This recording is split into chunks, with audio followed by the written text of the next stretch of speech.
Deputy Speaker. I stand to participate in this debate. I am slightly concerned that the Secretary of State feels that highlighting the fact it appeared that the House was being misled is now turning into a personal attack, because that's certainly not my intention. My intention is to actually raise awareness of what is going on really in our constituencies and what people are coming up against.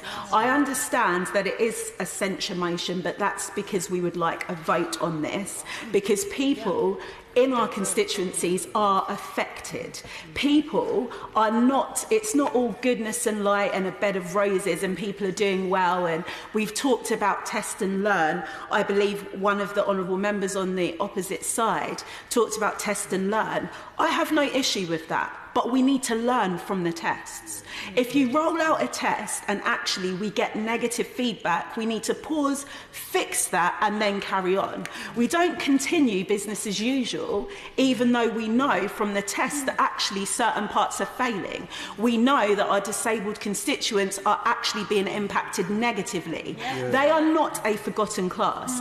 They are as important as everyone else. So what we're asking for is that we review this policy. If universal credit has faults, let's fix those faults rather than rolling out a faulty issue or a faulty.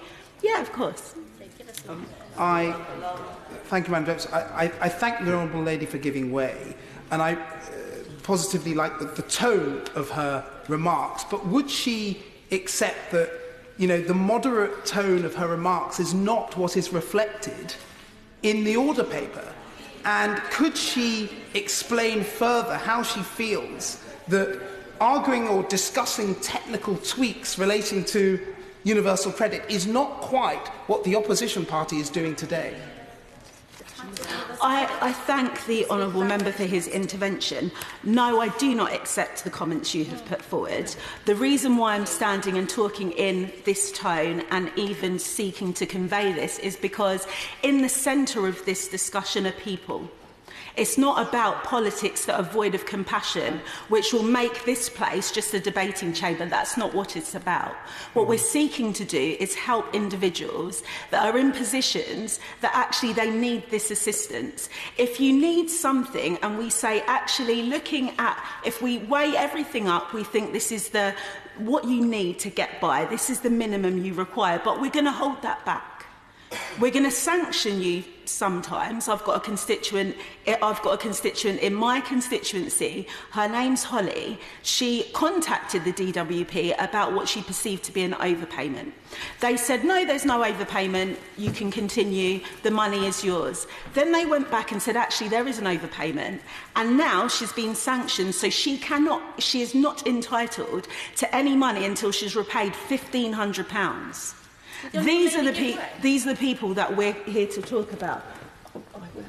I thank the Honourable Lady for giving way on that point. It's interesting that this system seems to be putting people into debt. And would she be surprised to learn that there is a glitch in this system, and that in my constituency somebody has been able to apply for advance payments up to 7 times, and because of this glitch they're now in £1,700 worth of arrears? Is that what she thinks this system was designed to do?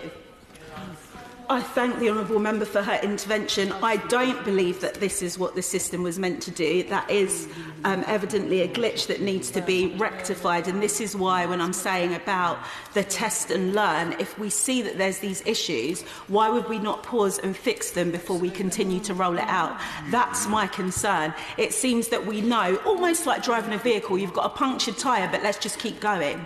Now we're running on the rim and it's damaging the wheel, but we'll keep going. What we need to do is actually pause and say, hold on, we've been made aware of this. We're not just hearing these problems, but we're listening. And because we're listening, this is what we're going to do. We're going to pause this and we're going to roll it out because this will be more effective. I feel personally that it's a good thing to seek to aid people into work. That's not a negative thing. We want to give people a hand up, not a hand out. I completely agree with that. Where my concern lies is that there are many people that we are here to serve that we're not serving properly if we don't seek to stop and say, hold on a minute, we hear what you're saying and we're listening to what you're saying. We're listening to those disabled individuals that are not getting the money they are entitled to. We're listening to those people that are finding themselves sanctioned or having to live hand to mouth, or your electric meters run out and you've got to wait for weeks to get more money.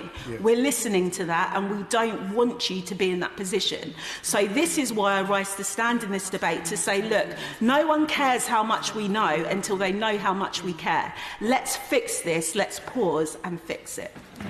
James Heape.